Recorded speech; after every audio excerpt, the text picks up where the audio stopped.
Hello again, my friends, and welcome to the February review. We did the January review, obviously, at the end of January. It was a trial idea, did it with the Cruncher. Here is your February review. This week, I am joined by the big fish, Tom James, who has kindly stepped in to deliver the, well, it didn't end great February, so we've probably got a lot to unpack in our 10 minutes. So I'll get straight in there. Obviously, we played Gillingham, Doncaster, MK Dons, Burton, Morecambe and Cheltenham. And it was a mixed month, Tom. What did you make of February? Yeah, looking back on it, it's slightly frustrating, wasn't it? I mean, the points total should have been better, but on the face of it was actually quite good. So I think we've done all right, but we've just not done how we should have done based on some of the games we played. Because I think Gillingham and Donny, they was awful games. And we weren't at our best, but we ground out the win. And we play like prime Barcelona against Cheltenham and Morecambe, and we come out of 2 points. So domination, but no goals. So weird start and a weird end with some okay stuff in the middle. It's probably how I'd sum it up. I think it's a fair summary. 5 goals. We haven't conceded a goal. Yes, we have. Sorry, we have Cheltenham. So 5 goals, one conceded. 12 out of 18 points. Not quite enough for many fans, and not enough for yourself. I'm picking up the vibe of. No, we should have put to bed the last 2 games. To be honest, I could have stomached 4 points out of those 2, but 2 points is. I think that's killed the season a little bit for me, which is a big shame. I'm going to try and stay positive for it because I think there's definitely quality in that squad, but McKenna can only do so much, and it's the players who've got to put the ball in the net, and none of them are doing it. We're there again, aren't we? Last year was the same sort of thing with Cook. Was the players have got to do it? We're getting nil-nils near enough every other week, it seemed. But I think you're right. It killed the season. It's hard not, particularly after last night, the Tuesday result. Not hard to overlook that, really, is it? Yeah. So something freaky's got to happen in the next week. We've got Saturday, Tuesday, Saturday, and we've got to do the business, and other teams have really got to fall away, and it's kind of in other people's hands, which is a shame. We can only control Pompey, Plymouth, and Oxford to an extent, but we need others to falter, and we really shouldn't be in that position. We should be 4 points closer and knocking on that door, but we're not.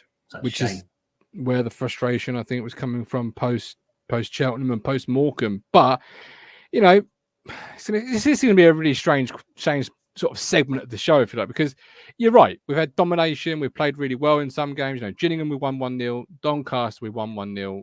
MK Dons, who were third at the time, we drew 0-0 away. We beat Burton at home 3-0. And then obviously the 2 draws on the back end, the 0-0 and the 1-1. What's been the highlight of February? Let's talk about positivity. What's been the highlight of February for you? I'd give an honourable mention to the MK Dons game because for a 0-0, I thought it was a good advert for League One and 2 good teams pretty much cancelling each other out. We probably had some good chances and we didn't take them. But I'd say the overall highlights would be Jackson scoring within the first minute against Burton.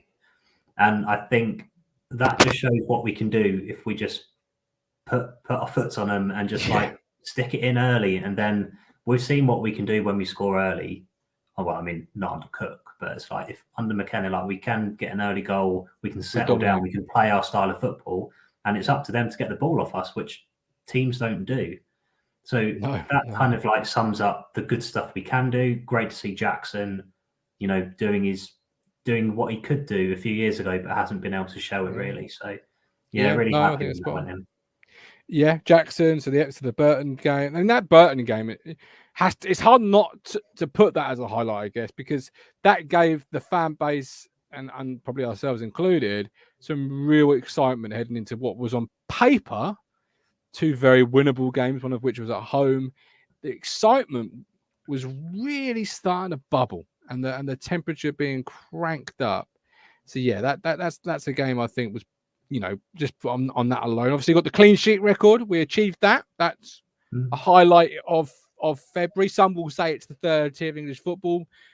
setting new club records at the lowest tier we've been for a long, long time shouldn't be that applauded.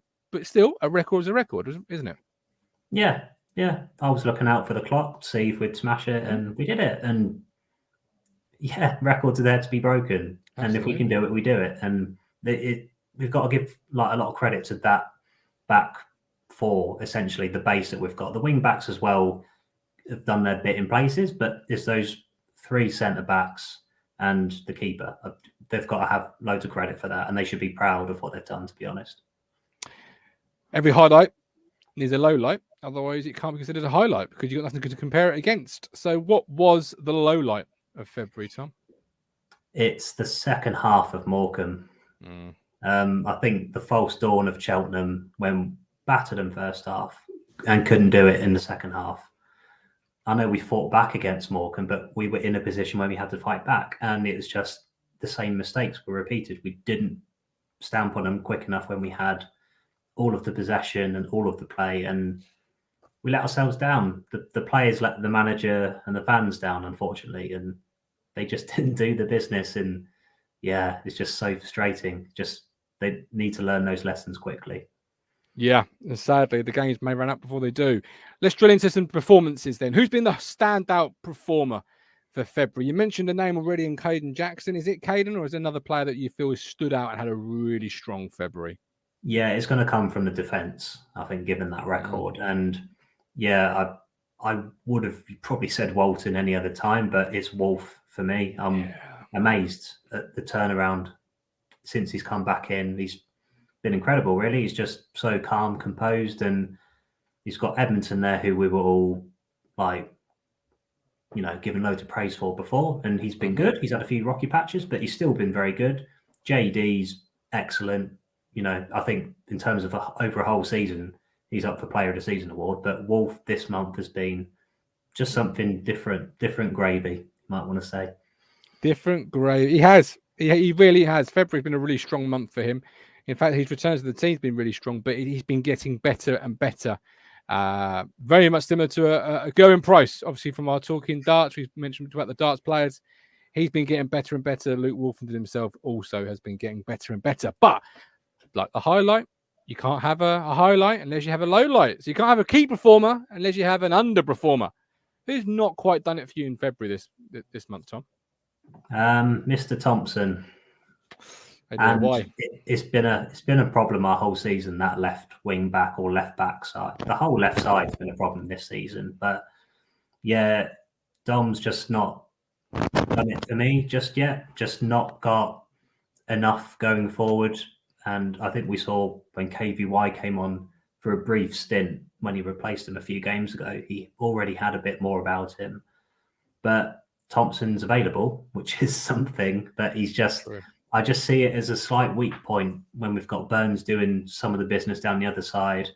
We've got the midfield changing without Evans in there sometimes, but I just think, Dom's not been on top form yet. I don't want to write him off, but he's also not our player, so it's hard to get too invested and kind of give loads of praise when we've not really seen enough of what we'd probably expect from a Brentford player and an Arsenal academy graduate.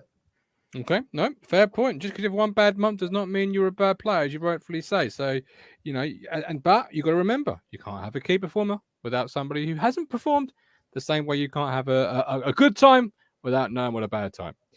So, that's February. Let's have a sneak peek into March now. We've got 2 away games, 3 at home. Fleetwood obviously first up this Saturday away. Lincoln on the Tuesday at home. Portsmouth on the Saturday at home, followed by Oxford on the Saturday away, followed by another Saturday with Plymouth at home. What is the points return going to be from those 5 games, Tom? I've gone for 10. 10 out of 15? Yeah. It's 5 games, isn't it? 5 games. Yeah, I've gone for 10. So, yeah, it's not the best return, not as good a return as we got in January, points per game wise. So how do you see it going? Yeah. Right. We've got Fleetwood. So we've got Fleetwood first. I've popped down a win for that one. Win. Lincoln at home? Interchangeable between Lincoln and Plymouth at home. I think 4 points out the 2 games. I'm not sure which way round it's going to go. Okay. Portsmouth Portsmouth, I think I put a draw for that one. Oxford? Loss.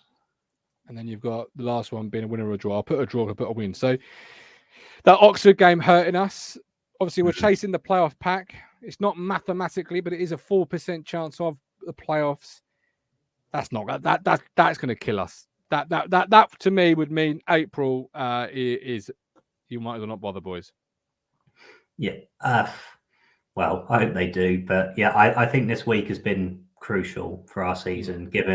I think particularly given how dominant we were in both games, and we just let the other team back in, and it killed us, and the confidence just drained out of them all.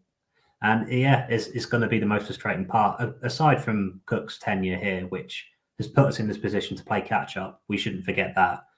But I still think McKenna's done a great job, and he'll know what he wants for next season by now, I think. Okay, perfect. That's February review. Let us know what yours is in the comments, and we'll see you for Talking Town Mondays, Wednesdays, Sundays, and of course the match day tickets.